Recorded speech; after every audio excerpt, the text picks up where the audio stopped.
pero bueno, además de periodista, investigador, trabaja en el programa Verdad y Justicia, justamente trabajó durante mucho tiempo asistiendo a los juicios, ¿no? Hasta el cambio de rumbo en los últimos 4 años, que reconfiguraron todo el aparato estatal referido a derechos humanos, sacrificándolo, reduciéndolo y mutilándolo en un montón de cuestiones. Quería, Ale, entonces, invitarte a hablar en función de cómo viste el juicio, de la cobertura que hiciste para el Cohete a la Luna, que es una cobertura muy valiosa, que además permitió iluminar distintos aspectos, entonces quizá puedas mencionar 2 o 3 cuestiones que son particularmente relevantes y que fueron saliendo al calor de la cobertura del juicio en ese momento, pero además cómo vincular todo este proceso del juicio con los temas que te vienen desvelando hace tanto tiempo, en términos de investigación, de cobertura, desde la forestal en adelante, ¿no? Bueno, gracias por la invitación y por compartir este momento. Se me pone un poco la piel de gallina cuando comentás lo de... porque en la sencillez que se ve acá, digo, es el mojón que han clavado con la sentencia en la historia del movimiento obrero y en la historia de los derechos humanos es impresionante, y es un mojón que, más que afirmaciones, es como un montón de preguntas. O sea, deja un montón de preguntas, y cuando Elisa habla cuando Arceli habla del porqué, ¿no? Ese porqué que le hace a Teniente Molinari, que era responsable del secuestro. Y ese porqué que le incomodaba, y por qué te responde y se anima a responderte el porqué. Porque no eran el objetivo de él. Ustedes no eran el objetivo de él. Ustedes eran el objetivo de la empresa. Y él, a pesar de haber participado, necesitaba sacarse esa culpa de encima porque el tipo decía, a ustedes los mandó la empresa.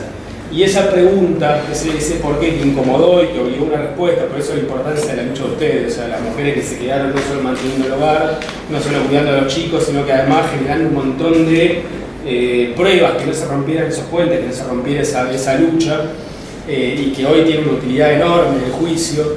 Y esa respuesta es la misma que la respuesta que te da el de fue Ford, ¿no? Y eso cuando termina la sentencia, cuando escuchamos la sentencia decimos fue Ford. Y Ford, que es la pregunta que nos hacemos, Ford no puede decir nada sobre el juicio, no dijo nada, o sea, no sacó un comunicado. No refutaron nada. La que difunde la noticia, la Associated Press de Nueva York, que enseguida envía un parte de prensa, ¿sí? Una gacetilla a todo el mundo, y es unánime la necesidad de contarlo, porque es unánime la sensación de que eso es importante. O sea, entonces se tradujo por lo menos en 3 idiomas contarlo. Desde el ruso, el esquerra, el estadounidense, el belga, el francés. O sea, en Detroit las revistas especializadas automotrices publicaron la noticia, trataron de levantar la voz de la empresa no habló. Las personas de la empresa con las que nosotros intentamos hablar decían, nosotros no somos parte, no tenemos nada que ver. Y de ahí la importancia de los fundamentos, porque los fundamentos de la sentencia, lo que decía Victoria, de cómo se trabajó, las preguntas que se hicieron en el juicio, que habrían otros panoramas en relación a la, digamos, tipicidad de los juicios de lesa humanidad, que preguntan algo, en este juicio preguntaba otras cosas, y la importancia, porque la sentencia no apunta a los 3 imputados solamente, apunta a la empresa, a la estructura de la empresa, a cómo funcionó y cómo operó la jerarquía de la empresa, y a cómo usó la violencia de la empresa para resolver un problema, que era el sindical, digamos. Y por eso Ford no puede decir nada, por eso Ford en argentino operó para que la noticia no saliera. Por eso cuando nosotros intentamos salir a una radio muy importante, lo primero que nos responden después de un día es, y no, porque Ford financia la radio. Sí, tal cual. Y por ahí no hay una censura, pero hay una autocensura muy clara de esto no se puede decir. No hay plata para pagar los sueldos. Exacto. Entonces, 5N. Sí, fue terrible, lo de 5N fue terrible. Entonces, bueno, la importancia, digo, de los fundamentos de esa sentencia que apuntan a otra cosa, que van mucho más allá de lo que se puede decir.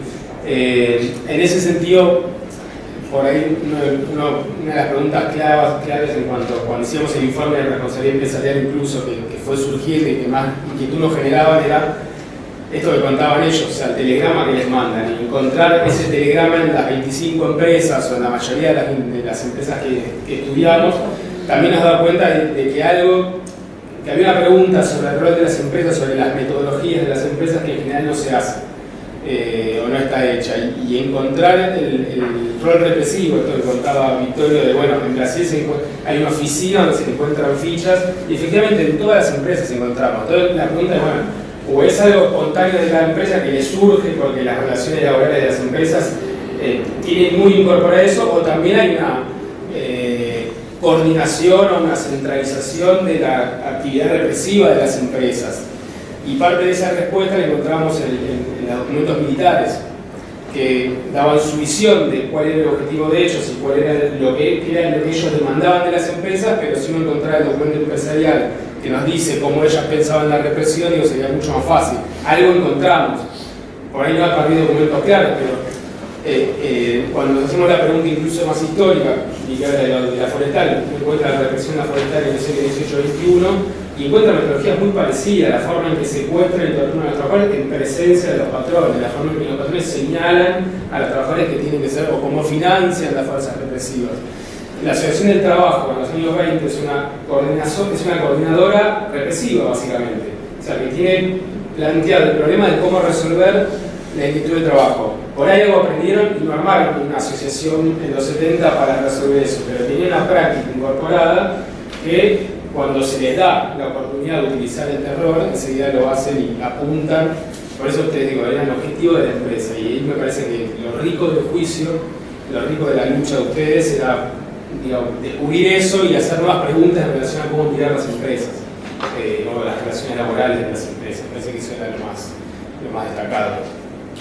Y en ese camino, digo, aparecieron cuestiones, yo tenía una persona bastante interesada en la pregunta, aparecieron cuestiones muy interesantes en la cobertura, como por ejemplo, preguntarse por los abogados. ¿Quiénes eran los abogados que estaban representando a estos dos funcionarios empresariales? ¿Quiénes eran estos estudios? ¿No? Estudios con una fuerte trayectoria en la representación de empresas, ¿no? Porque no eran abogados de oficio, como en el caso de los militares, sino que eran grandes firmas de abogados, y esto, preguntarse por eso abrió también toda otra, esto que estás planteando, las políticas represivas no se sostienen en el aire, sino que tienen un entramado de instrumentos para garantizar este involucramiento, ¿no?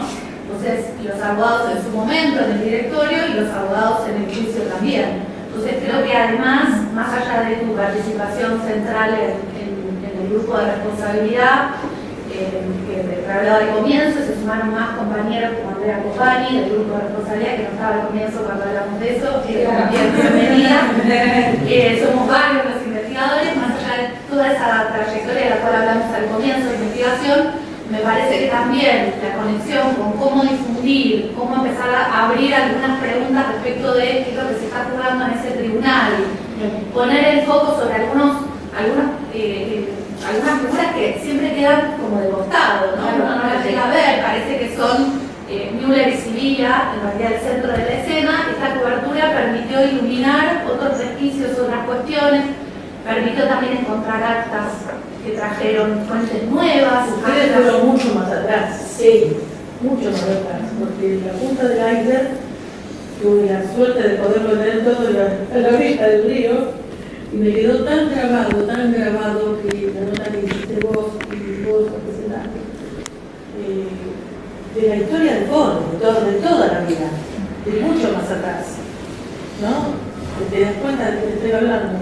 Porque el siglo de los abogados es intelectual. Sí. Es un actor que en general uno no le da mucha importancia, uno está ahí, es de repente. como una dinastía. Lo que para eso las preguntas que les hacía a ellos, o sea, la inquietud que tenía el abogado, los dos eran dos estudios de abogados sobre todo que participaban, y cuando uno empieza a rastrear encuentra que es toda una trama.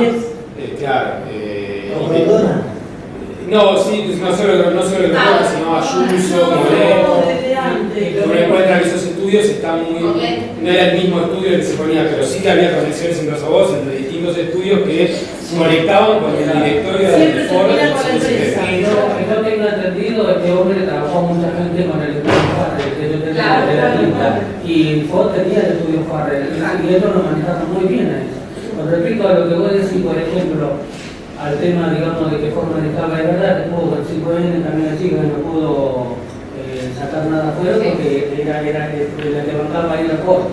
En una oportunidad vinieron, que se deben recordar, unos matrimonios, un argentino casado con una chica Claro, y bueno, vinieron que querían filmar una película, el primer día con nosotros hablando, y bueno, pero resulta que después no se pudo dar eso, ¿por qué? Porque eso era en Canadá. Ellos, digamos, el oficiante más grande de acá de Ford. Porque acá no existe el fondo aquí, si no hay otros deportes, digamos, como el nieve y todo eso, andan mandando, tipo trineo y todas esas cosas. Y lo manejamos Ford y dijeron, no podemos